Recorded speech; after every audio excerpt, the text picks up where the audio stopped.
Hello, darlings. I am Cassandra. Welcome back to my channel. Thank you so much for coming. For those of you who are new to my channel, let me introduce you to the Jungle Beauty Goddesses, the life-size fabric sculpture dolls you see sitting behind me, darling. I created these dolls myself, and as I was sewing them, they would not stop talking to me. And this led to my Jungle Beauty Goddess book series, which led to my Jungle Beauty Goddess Oracle deck that I'm going to use today to give you a special warning of 7 reasons why you should always work in silence. Thank you so much for watching. The first card I have for you is from the Matter, who is the father of the Jungle Beauty Goddesses, and his message to you is silence is unspeakable power. The next card I have for you, darling, is from Jungle Beauty Goddess Charby, and Jungle Beauty Goddess Charby's message to you is be brave, don't look back. And the last card I have for you is from Jungle Beauty Goddess Katara, and Jungle Beauty Goddess Katara's message is true beauty is an act well done. So this is Katara's message. So I have 7 reasons why you must work in silence. This is what I have intuitively gathered from these 3 cards. And child, I'm going to go ahead and give you these 7 reasons why you must work in silence. So the very first reason that you must work in silence, darling, is because people are, believe it or not, are looking to steal your ideas. I know. See, what you don't understand is that the most valuable asset you have, darling, is not the things that you have already done, but the things that you plan to do. There are so many people, yes, the things that you plan to do, there are people out there who are watching you, and they are writing down everything you do, everything you say, copying your ideas, they want to duplicate you, they want to reproduce you, but they don't want to share the limelight or the credit with you. So the thing is, when you are talking about like, oh, so I'm going to do ABCD, I'm going to write a book about this, or I'm going to start a channel and we're going to go over that, or I'm going to make this new recipe. See, their ears are perked, they're listening to you, definitely. But I don't know. When I shuffled this deck, or when I shuffled the cards in these, because I've just been doing 3 cards, and I thought, wow, this is a very powerful message about silence. See, people don't always understand that when people usurp the ideas, the energy of other people, they don't always just take the idea that we see. They are looking for the ideas that no one else has been privy to, like the ideas that they know that they can take credit for without ever having to mention that you told them or that you said anything. Now, I know this message isn't going to resonate with everybody, but there is a particular person who is watching this video, child, and this message is to you from the universe. This is to you. Watch your ideas. Stop talking about your ideas. Stop telling people what you're going to do. Work in silence. The book, everything, just remember, work in silence. That's number 1. The second reason, darling, that you must work in silence is that what makes you unique is what people cannot see or touch. Do you know? I mean, I know people, they think that they can go and get like their lips plumped, or they can go and get a wig, or they can go and, get some type of body work done, or they can, dress the way you do, darling. They can talk the way you do. They can use the words that you use, but they would never be you. It's the thing that's most unique about you is your silence. Did you know that? Did you know that your silence is the most powerful and most unique aspect of your being? the things that are brewing inside of you right now that causes people to love you, people to like you, people to adore you, the new ideas that you have, do you know that all of the things inside of you that uniquely make you, darling, the person that you are, that is what people really want. So what they do is they go and they try to imitate you with the superficial things, like, oh, let me go and get a ring like that. Oh, let me go and get a wig like that. Oh, let me go and, I can bake cupcakes. But the truth is, darling, they can never be you, because, you're what is most valuable, what is most unique, what is most special, darling, about you is what no one can see. Isn't that interesting that they're doing all of these surface things to be like you, to have what you have, but they'll never be you?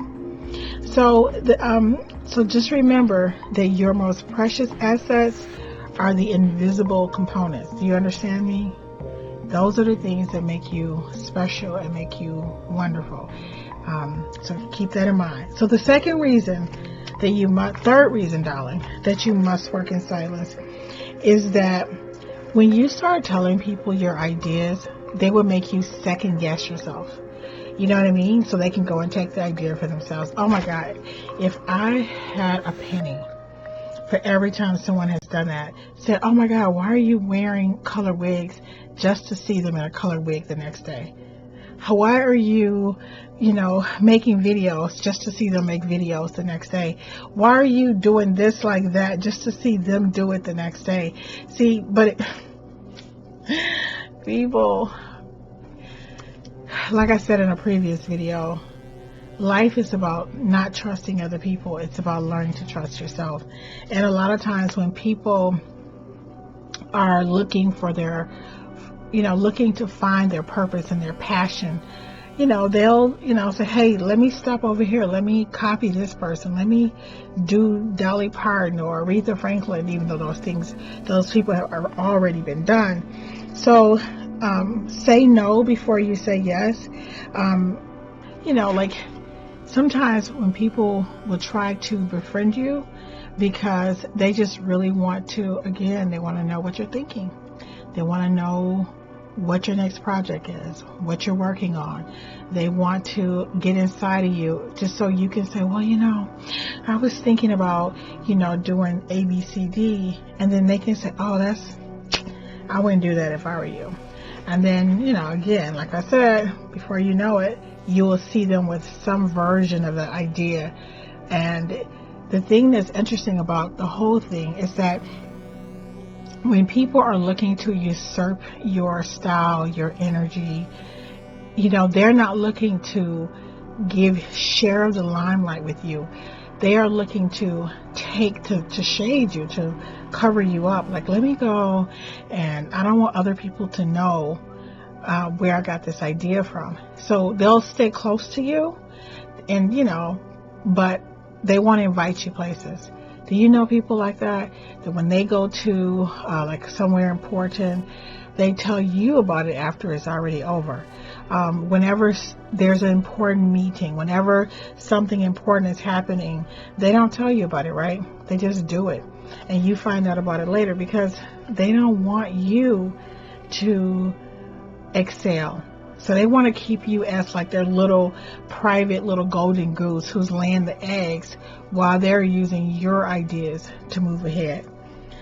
Now, the fourth reason, darling, that you must work in silence is that people will begin to manipulate you by encouraging you to be like them. Like, oh my God, this is such an amazing trick.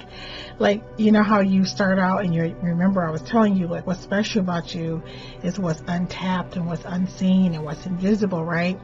So what people will do sometimes, if they can't have this gift that you have, they will start saying, well, look, they will encourage you to abandon your originality, to abandon your ideas, to abandon like what was special about you. I've seen this happen so many times. So darling, their mindset is, if I can't take what you have, I'm going to break what you have. If I can't have it, then you can't have it either. So you will find that people will start ridiculing you for not duplicating them, for you not being like everyone else. Artists come along, they have their own little zhish going, they got their own little style going, and before you know it, they're trying to be like Beyonce. Like, we don't need another Beyonce, darling. There's only one Beyonce. But what they do is, if they can't duplicate it, if they can't replicate it, if they can't copy you, if they can't steal your ideas, and they see you as a threat, then they invite you into the club. Now you can come to the club because, but you have to dress like us, darling. They'll tell you you can come, but you have to be like us in order to come. Dress like us, talk like us, because now that thing that you had that made you special, they don't have to worry about it anymore, because now you want to fit in. So you're looking like them, acting like them, talking like them. So if they can't take it, what they try to do is prevent you from feeling comfortable to continue on your path of authenticity. Does that make sense what I'm saying? Oh my, I see this happen all the time. The next reason, darling, you must work in silence is that when you tell people your goals and dreams, oh my God, your inner critic, everyone has an inner critic. That part of you that is always saying, oh my God, this is not good enough. I need to go on a diet. I need to do this. I can't let anybody read this book or this article. I'm never going to release this video because there's so many errors and so many mistakes. Your inner critic is so pumped up with an audience. Now when you let's say you share your idea and with someone about a book, and they say, well, you need to get another editor. And you start feeling like, oh yeah, I can't let anybody read this. And now that book that you've been working on now for the last 10 years, you've never published it because your inner critic has joined forces with these external voices of people who don't see your vision or know your vision.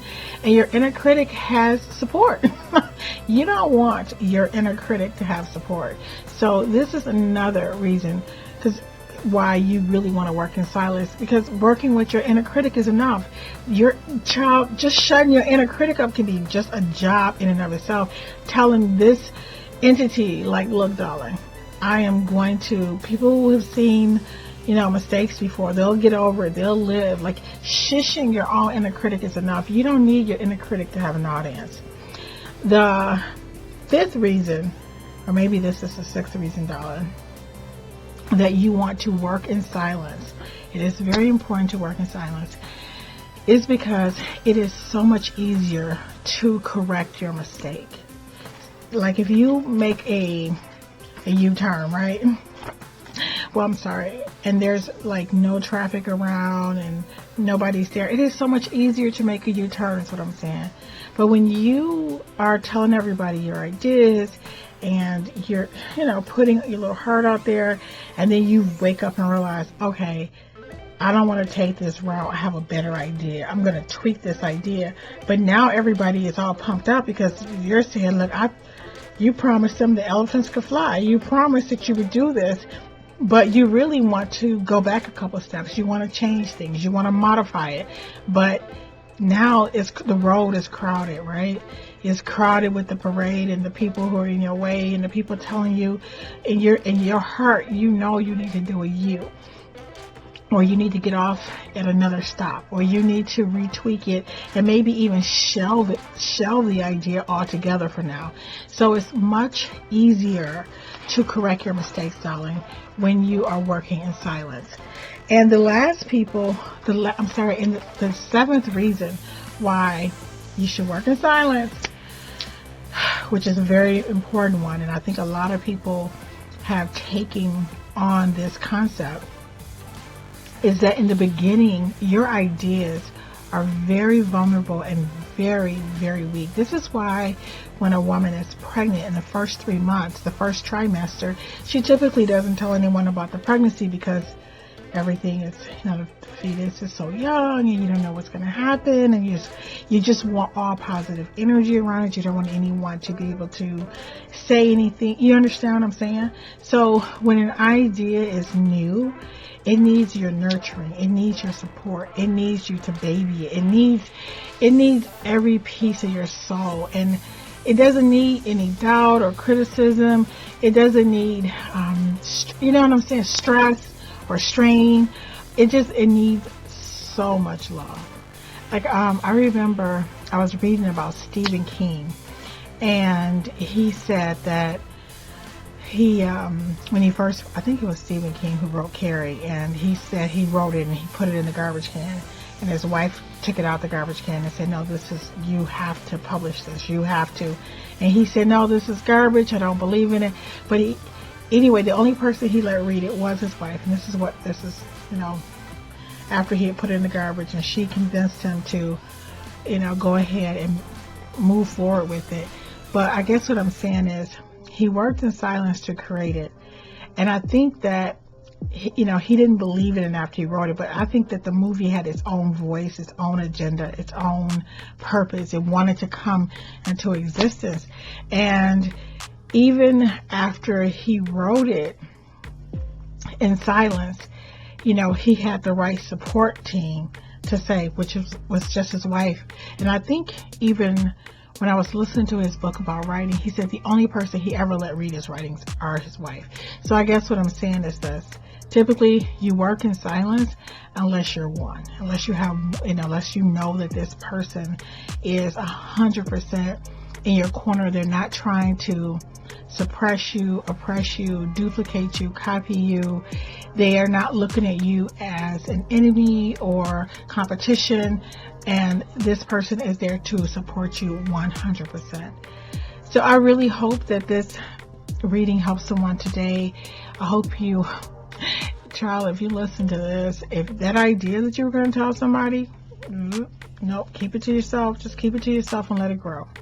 Because what is most valuable about you is not what you've done, but what you plan to do. And people are always looking for new ideas. And there are people who have the resources, the time, and the money to take your ideas and, to the next level. And just one more thing I was thinking about was Barbie and the Bratz dolls. Child, do you see any Bratz dolls anywhere? This is a little different, but once Barbie dominated the market, you see how she shelved all her competition? So a lot of times when people have an idea and they see something else coming along, they'll just get rid of it in the early stages so they don't have to worry about you surpassing them. So this is why it's so important to keep things to yourself and let people discover them. This is why it's best to have a small audience and build your own little following, because your own following is going to help you build your confidence. Like, for example, I was thinking about Prince. I love Prince, by the way. When he first started out, it was almost like a cult following. He didn't have this big, this big following like other groups. But the people who loved him deeply. And so when he came out on stage with his little overcoat and his high heel boots, child, and those underwear, only the hardcore I Want to Be Your Lover fans remember that version of Prince and loved him, right? But imagine coming out around other people thinking like, did he lose his mind? So sometimes when you're growing an idea, it is so good to have a small audience while you build your confidence in who you are and yourself. And they're not trying to, they don't want you to be Michael Jackson, child. They don't want you to be anybody but yourself. And then as you're developing and growing that confidence in yourself, you're creating your own audience, and before you know it, you'll have your own customer base, your own platform. But you understand what I'm saying? But it's good to grow in the dark, so to speak, because it gives you an opportunity to express your gifts in an authentic way without being oppressed and suppressed and duplicated by other people. I really hope this reading helps someone Thank you so much for watching, darling, and I look forward to seeing you in the next video.